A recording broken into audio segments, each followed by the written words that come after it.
Susan Roberti, and welcome to Let's Talk Tail Waggers.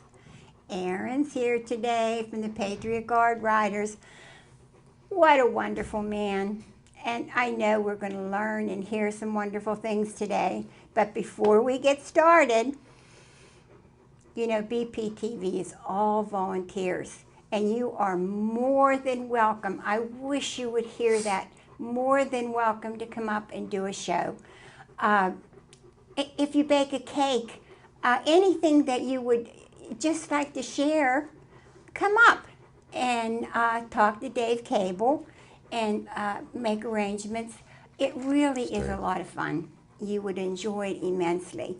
And if you would like to learn how to use cameras, which is a very, very honorable and wonderful thing to do, you're more than welcome to come up. We can always use camera people.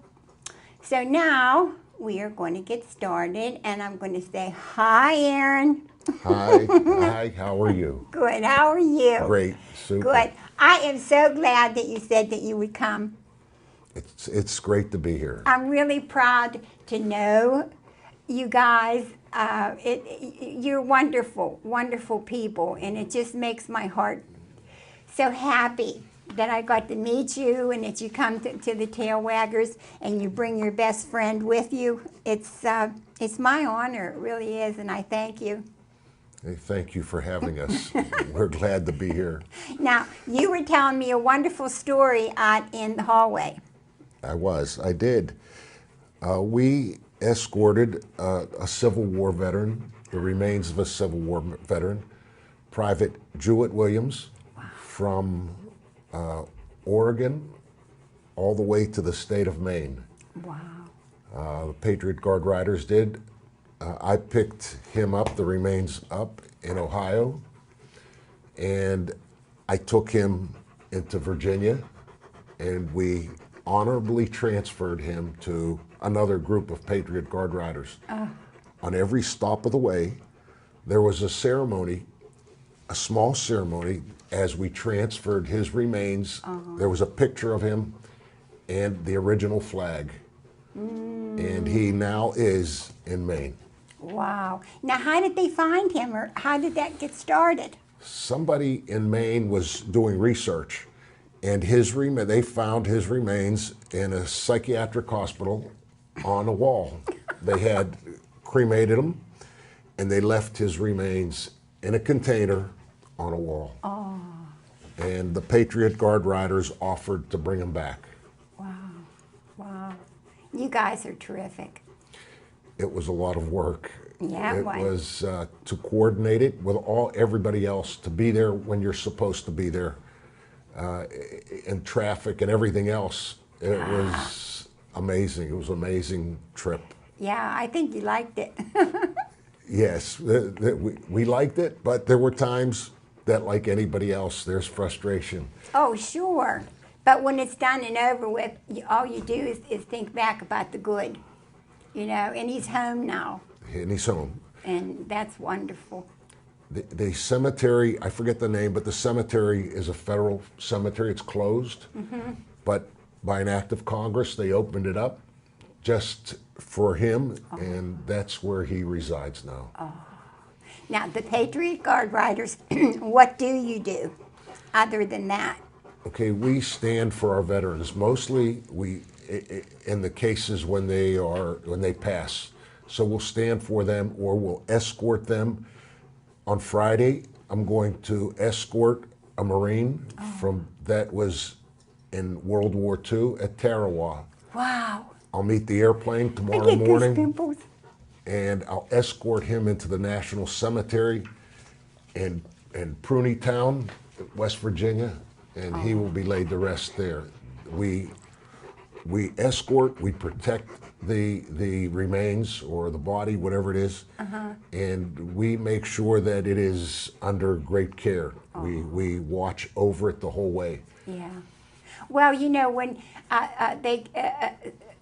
any of the soldiers, Marines, whatever, they bring them home And they have someone with them the whole time, you know, with the family. When you lose them in a war, you know, they bring them home. And there's 2 soldiers or 2 Navy people always with them at the casket, and they're guarded over. And now you guys take it from there. When a military person is killed in the while in the military, he is escorted by somebody in that branch of the military. But they call us for other reasons to escort him to the funeral home. So there's traffic. Whatever there is, we move that traffic. We make sure that this individual is not stuck in traffic, that he's getting to where he's supposed to be as quickly as possible. The person that's overseeing it, he can't do that. He is with that person. Yeah. So we are opening that way for him, and we work closely with them. Well, it really started because of the terrible things that were said. That one gentleman that isn't with us anymore, and then you guys all got together and decided that you were going to follow and protect the families when they were going to be burying their loved ones. The words we don't use is Westboro Baptist Church. So they did everything against our soldiers, our veterans. They spit on them. They called them names. Oh. So a group of guys got together and they said they would protect these individuals. So it started as protecting our soldiers, and it has expanded. We protect all of our veterans. Oh, so now that is true. Now you're starting to bring them home, even if it was from the Civil War. You're starting to bring them home. But the other isn't over. There are some that come back from Afghanistan. We will escort them. And there's always a time that there can be trouble. I was standing at a funeral home once, and someone was drunk, and he was swearing and making a big scene of himself. It was our job to make sure that that didn't happen, and I escorted him out. So we protect the family and the individual. Wow. And it started out with such a few people, and now it's thousands. Almost 500,000. We have 6,000 in the state of Pennsylvania. Oh my! And you are the assistant state captain. Oh, congratulations! Thank you. Wow! It's all volunteer. I always say I receive a negative income from this because I pay everything for myself. We get not one penny to any member, not even to the highest member. Nobody gets paid. That says something. And it says a lot about our members because you have members from all walks of life, and they give some of their time. Maybe they won't travel 50 miles, but they'll travel 5 miles, and that's all we care about. Yeah, so that there's somebody there to protect the family. To protect them, to escort them, to do whatever they need. I have been asked to purchase stamps for the wife of a fallen veteran. And I go and I got the stamps. That's the way it is. Yeah, that's the way it is. And everything and anything is very special and important to that family. Very important. And we are there not only to protect them, but anything they want that the funeral director might not have thought of or can't, or that his escort, the family, they don't want to leave. They don't want to pick up stamps. They don't. I mean, why the wife needed stamps, who knows? But that's not for us to ask. I know, but that's true love in what you're doing, really. Well, that's what we do. Yeah. We do that. Nowadays, I do that every day. I fit it in. Yeah, but it's hard today to find volunteers, and to have that many volunteers now already, you know, for your organization really speaks well of it. It is very hard. I mean, and some of these people, they're not, you know, you'd wonder where they came from in their social backing. Some of them, they have had little education. Many have had a lot of education, but they still come. And they mix with everybody. They have one goal, and that is to serve our heroes. Well, that's what brings everybody together, because there's one goal. Yeah. And sometimes God sends I love that. Sometimes God sends the most unlikely person to do his bidding, his work. And it's true. I've seen that so many times. I am always impressed, and I look at these guys and gals, and I say, you know what? They are heroes too. Yeah, they are. They are giving their time day in and day out, and you have to look at them as say that's a special person. And if you would say anything to them, they'd just say, well, that's what we do. You know, that's my job. That's what we do. There have been times that we have stood, we've been wet, rainy, cold, and I would say to them, let me take you to lunch. I'm going to pay for this. And they would say, no, this is what we do. We don't need that to be here. We are here to honor our veterans. Yeah. That's special. Yeah, it is. It really is, Aaron. It's I'm just so glad that I got to meet you guys because I think of you all the time, you know, and I tell people about you, how wonderful and special you are. And I really do hope you know that because they just make my heart sing to have people like this around that really care. They do. And how do we get, if we would need somebody to do this, how would we get in touch with you? You would get on the website. We have a website, www.pgrpa.org. All the information is there. My phone number's there. If someone needs our services, there's a way to get their contact. We don't want any money for what we do. We're there as volunteers. So what we do is a free service. We'll stand at the funeral home maybe 2 days. It could be 3 days. Aww. When we don't accept nice. anything, we are there to serve the family and our hero. Wow. So if you need anyone, it'll be on the end of the show. Give them a call, and you have some really special people around you. So now we're going to talk about this big guy. Spike. Our Spike. He was here last time, too. And he's just a big old lover. And you were saying that you still are training him. I train him all the time, at least once a week, formal training, sometimes twice a week, because he enjoys it too. And even for a very big dog, he's a Rottweiler, even for a very big dog, there are skills that they can be trained to do. They can learn to walk over small pieces of wood very high. It takes training to get them to do that. It takes confidence to get up 5 or 6 feet above the ground on a plank of wood that's 6 inches wide. You know something? That is a very good point. I don't think too many people realize that you do have to sensitize an animal to the things that you want him to do. To everything. It takes patience. Yeah. And to be good with people, children, they have to know, don't jump on children. This is a dog, he's 135 pounds.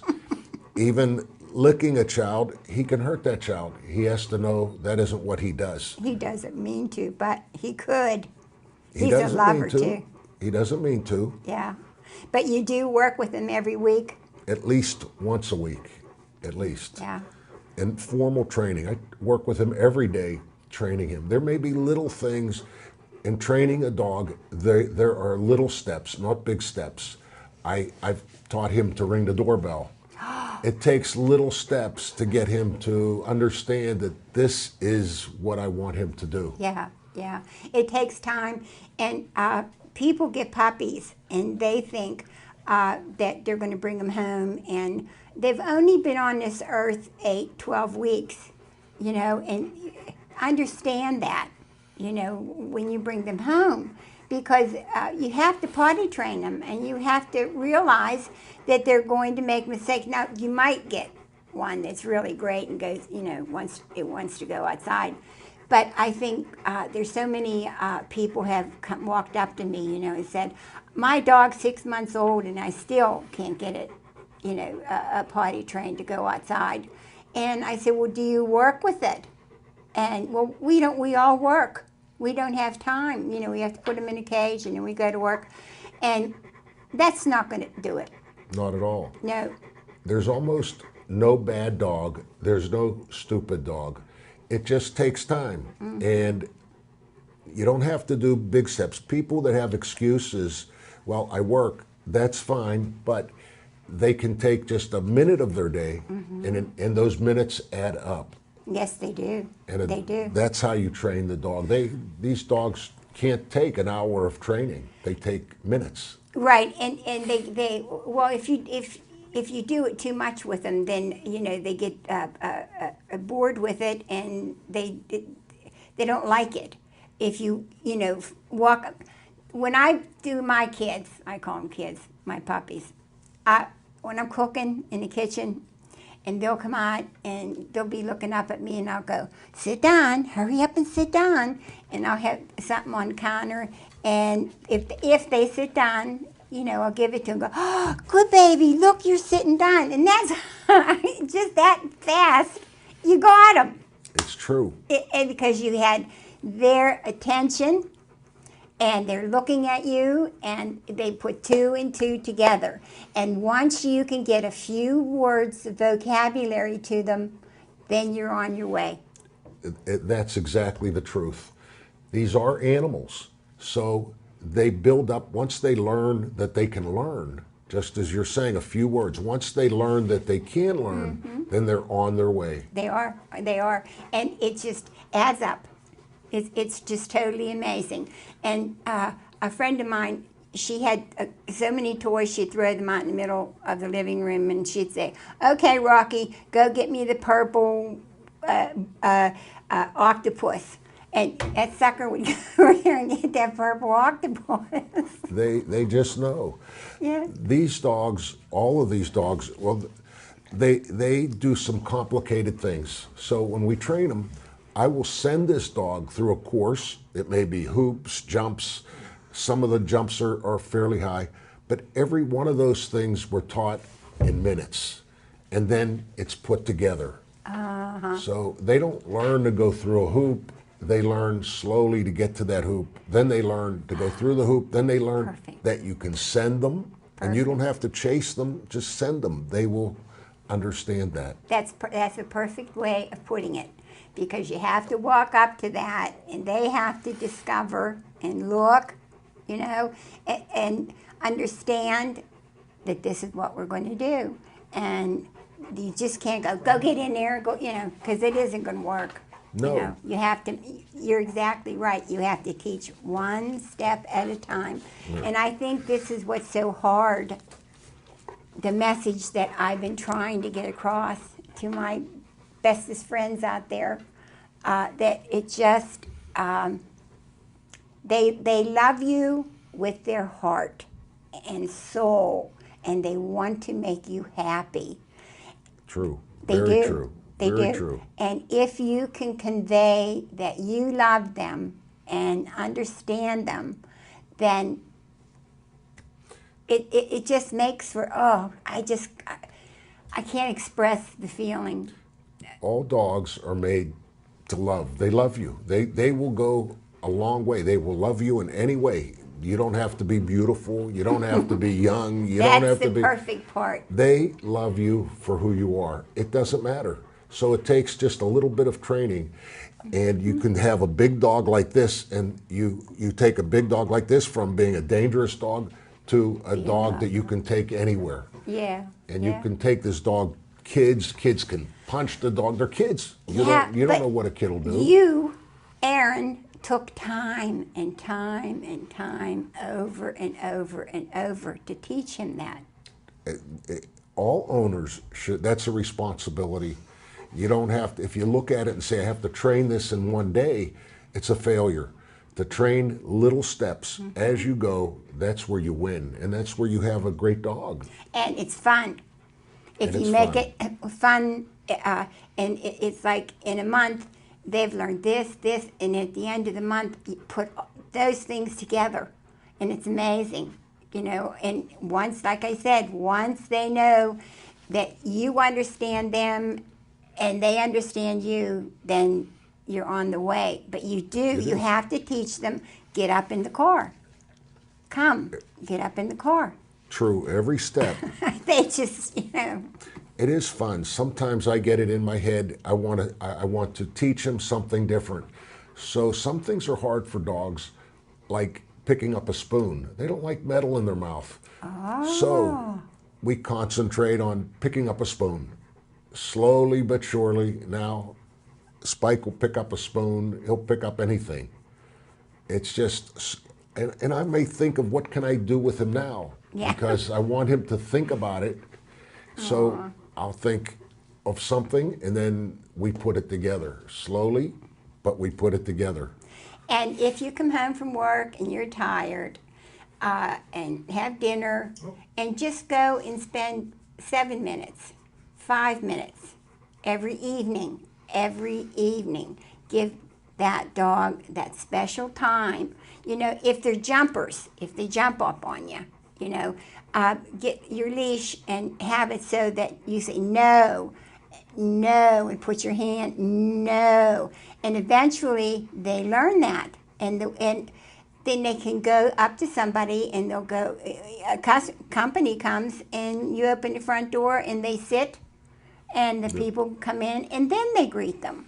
Absolutely. You have to do that. But they don't learn that just like that. Now some do. There's some that are very kind and gentle, but most of the dogs want to wag their tail and, get up there and say hi. And every dog has their inner dog, who they were back in the beginning. I like it. This dog is a herding dog, so you have to think, well, it'll be easier in those fields. It's in them. It's ingrained in their system, in their brain.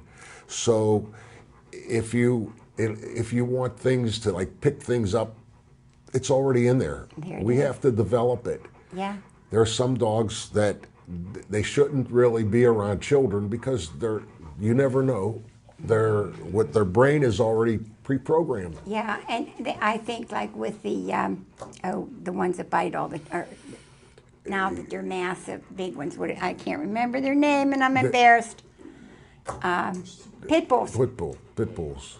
They were gentle, kind dogs way back in time, but why human beings decided to start breeding them bigger and bigger and bigger and closer, genetically closer and closer. Now you just have mean dogs. I'm not saying they're all mean, but, they happen. And you have to understand that. If you're going to get that kind of dog, then you better be ready to pay attention to it all the time. Well, even a pit bull, it just means more training in the other direction, away from its with its viciousness, because that's what they have been trained to do. So now we spend more time. We forget that we don't want to do anything. So we're not going to sit and tug with him on a towel or a rope. We don't want him to do that. No. Because that just brings out more of what we don't want. Yeah. So we move everything to another direction and spend a lot of time on that area, so that you have even a dog that you think was mean now turns out to be really a dog you can trust. Dog. Yeah, people have to really understand. Like border collies, they were genetically, they have a whistle in their brain. And that's when you watch them on TV and their owners, whistle this or whistle that, and they go, that's there. And, that's been bred into them, and they know that. And all you have to do is teach them, what you want them to do. But you have to spend time, and I'm so glad when you come, because you just always say that. It's time. It's time. You have to spend time with them. It's very true. Very true.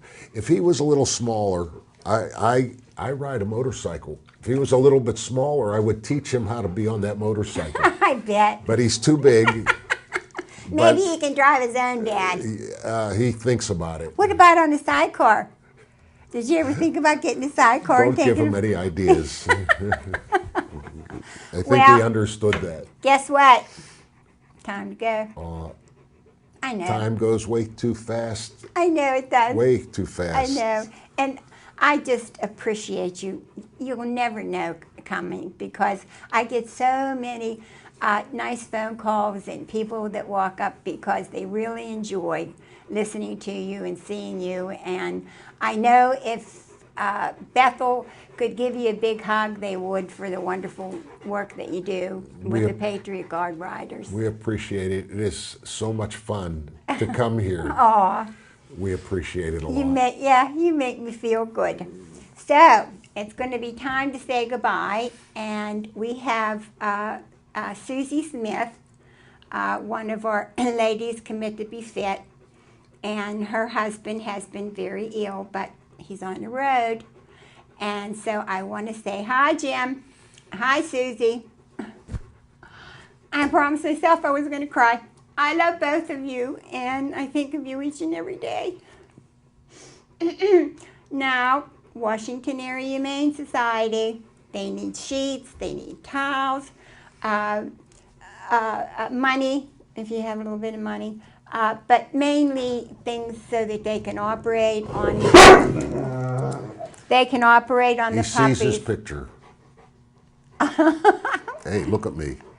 He said, so that they can go and operate on the puppies and have clean sheets and towels for them. So that would be. It doesn't have to be new. If you can't give it to the homeless, you don't want to throw them away. Common sense. Please send it to the Washington Area Humane Society because they really need it. And what else do I want to tell you? I'm getting old. I have these moments where my brain is done. Pets for U.S. Vets. If you could start to send money, we're starting to get low on money, and you know what that organization is. That is the one that you can go down to Washington Area Humane Society, pick out a dog. If you were or are a service member, and you can get your pet for free.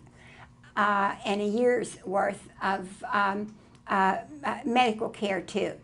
So I love all of you. You are the bestest, and like always, thanks from all the tail waggers.